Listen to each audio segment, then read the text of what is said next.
What is up? I'm Sergeant Ballistic, but you guys can call me Brian. Thank you for checking out this video. Today we've got another installment of Show Me What You Got. In this little series, I open up the stuff that I've kind of gotten recently. It might be from companies sending things out for review or for showcase.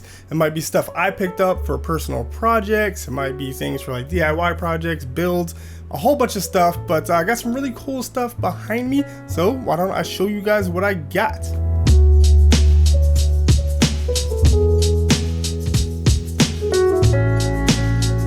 Alright, so we're actually going to start out with some stuff that I've kind of already unboxed. Sorry, sometimes I get stuff and I don't know what's in them, and I need to get in them before I can make this video, so I have to open them up. But these two came in recently. First up, got another Xbox controller. This one is nothing special. It's not a collector's edition, although they did just announce a new limited edition controller. It's like all black with laser etching and gold. It looks really cool. This is just a plain Xbox One S white controller. And the whole reason I got this was just because I want to not really mod it, but do some custom painting. Of course, I've got the all white Arashikage build behind me. Got some really cool things going on with that, including the LCD side panel that I'm custom modding. And yes, I do have a video on the works on that. I know you guys want to see it. I get tweets about it all the time. People commenting in the video, why don't you put out the video? I want it to be a really nice video. I want it to be in depth and complete and actually help a lot of people who might have you know, the desire to recreate the mod. So I want it to be the best video as possible. Not gonna rush it out. But other mods I'm going to do is try to make it, everything as white as possible. I had a lunar white controller that I kind of been using with the build because it was white, but I really want to go the extra mile, do some custom painting, maybe some other techniques I'm kind of working on in order to get this to match the build as best as possible. There's this guy called James Walter, and he did a couple builds that were actually inspired off controllers. He did a Titanfall build, and he also did an Advanced Warfare build. Really awesome, crazy, custom water-cooled builds. I kind of want to like go over them, start a new series on the channel or something like that where I talk about some of my favorite builds. Let me know if you think that would be cool. But he based them off of the custom controllers, which I actually have them. I'll try to flash up pictures of them. But he like designed the build around the controllers. And I thought that was a really cool concept, so I'm kind of doing the reverse here. I've got a build that I've already built, and I'm going to try to customize the controller to match it. Then also behind me, that's already been opened, well, the box containing it has already been opened, is this H100 IV2 from Corsair. Of course, this is an all-in-one cooler that I will be using. I'm trying to put together some type of a test bench because I've been getting in a lot of stuff that I want to be able to swap in and out really quickly in order to test things. So I'm going to try to put together a set of hardware that's specifically designed for testing. Not sure this is going to be the best all-in-one cooler for that, since it's a 240. Kind of prefer something like a 280 for that, but have something coming along soon to work on that. But expect to see this in either a build coming up or possibly something like a test bench or something. I'll be using it, considering putting it in Arashikage, but we'll have to see about that. Up here, we got something else I've already opened, and it is actually a whole bunch of kind of modding supplies and things for projects. So first we have, this is from MNPC Tech. If you guys don't know who the hell that is, Bill Owen. Awesome modder. Also has a store for picking up some modding utilities, like stuff like case feet, custom knobs, fan covers. He's got kits for windows and all that kind of stuff. But I picked up some window lining. But yeah, it's just like this U-channel stuff, and if you cut a custom side panel or something like that, you can use it to cover up probably rough edges. Knowing me, if I cut a side panel, it's not going to be perfectly straight, but this helps you cover up those mistakes that you might make, and it also just makes it a nice clean aesthetic, and it's really nice soft material if you're going to be putting up some like glass or something like that on it. So the other stuff in here is really just a whole bunch of kind of electronic stuff.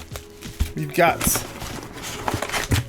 a whole bunch of white LED strips. And these actually won't be being used in the Arashikage. If you guys aren't familiar with the LCD side panel build, it requires a ton of LEDs.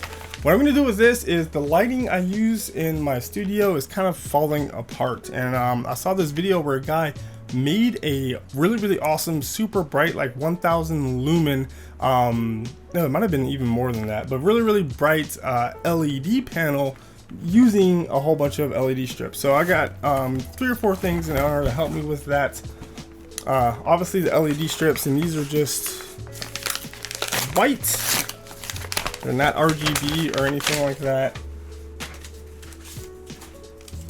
And basically I will cut these into strips, put them on a panel, wire them all together, get some other elements I have in here, and then I'll be able to control it, dim it, and hopefully be able to adjust the color, but we'll see about that. So 3 packs of those. Oh, this is a flash bracket, but it's for like mounting a flash on a light stand, but I'm actually going to be using this, I think it was like $8, in order to be the base of the light panel I'm going to be able to create, so I can do things like tilt it and then mount it on a light stand. So another little item for that. And then this, I think, is just a really small electronic component. It is a like 22 kilo ohm potentiometer, which I will be using for the dimming control of the light panel. But next up, we have this package from the kind, awesome people at Mod My Mods. I've actually been talking to them online for a little while. Really cool guys, and I got to meet up with them at PAX East along with a lot of other cool people. But let's pop this open, and I'll leave it as a surprise once we get it open as to what it is. So break out the trusty unboxing knife. Okay, so what we have here is another cooler. This time it's a very special, very unique one. This is the Icebar 280 CPU cooler in black, and this is an all-in-one cooler, but the awesome thing about it is that it has a quick disconnect for expandability. So AlphaCool have this whole lineup of coolers that you can get, like blocks for your GPUs.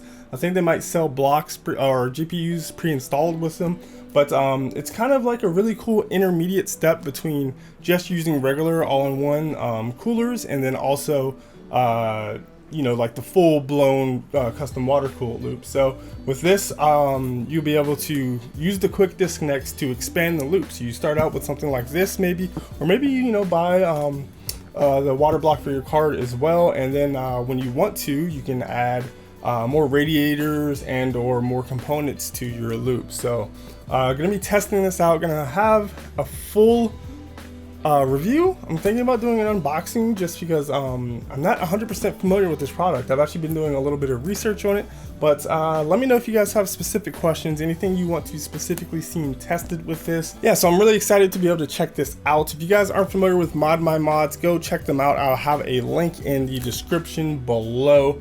But yeah, this is going to be really exciting. So hopefully more good things to come from AlphaCool and Mod My Mods, and more interesting reviews, because you don't see a lot of people reviewing these AlphaCool products. Oh, along with that, I also specifically asked them to include the AM4 mounting brackets, because I did pre-order, where's it at? This guy. This is the Ryzen 7 1700X.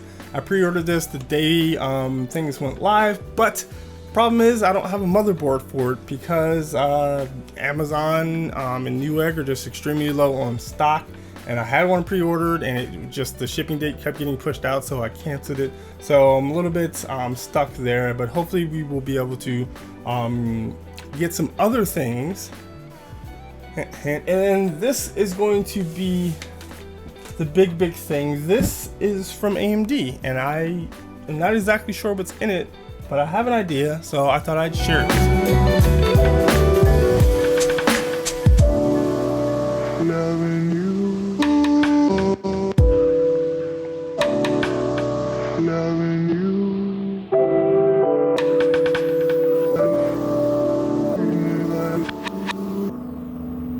Bruh. So I'm sorry to kind of tease you guys like that, but this was honestly kind of unexpected. I didn't know that this would be coming. I kind of had expected it to be maybe in like, you know, like another couple weeks or months when Ryzen 5 came out. Then they send me some Ryzen 7 stuff. But now I've got the Ryzen 7 1700 that I bought, and then also the contents of this guy, which I wanted to kind of unbox in this video, but since it was unplanned, I think I'm going to do a dedicated unboxing of this just so I can talk more specifically about Ryzen and kind of my plans for what I want to do in terms of the coverage. And then I want to get feedback from you guys on what you want to actually see. So a lot of really cool stuff coming up. As you can see, we've got plenty of PC builds. I've got other PC builds I have already kind of going on in the mix, including 2 mini ITX builds. I've got the Node 202 build that I pretty much already finished, but then the graphics card kind of went out on me, so I had to like try to get another graphics card, and I was trying to RMA things and then try to buy another one, and it was just really flustered there. And then PAX East came up, so I had to fly away for that. But then I've got another mini ITX build that my friend is doing in a very cool and kind of unique case, so I'm going to be covering that. Then I've got my X99 build, and I've got Ryzen, so lots of cool stuff coming up on the channel. So I hope you guys enjoyed this video. Go ahead and give it a thumbs up if you did. If you didn't, give it a thumbs down, but leave some feedback in the comments below. Subscribe to the channel to see all the cool stuff I have coming up that I've already described, and some other things that I'm always working on videos in various dates. Check out links in the description to my social media site. That way you guys can kind of keep up to date with what I have going on. In fact, by the time I get this video up, I've probably already cracked into these boxes and posted videos on them. Now, that's just how it works, because I don't have as much time to edit as I do to shoot. But yeah, thank you guys for watching. I'll see you in the next one. Peace.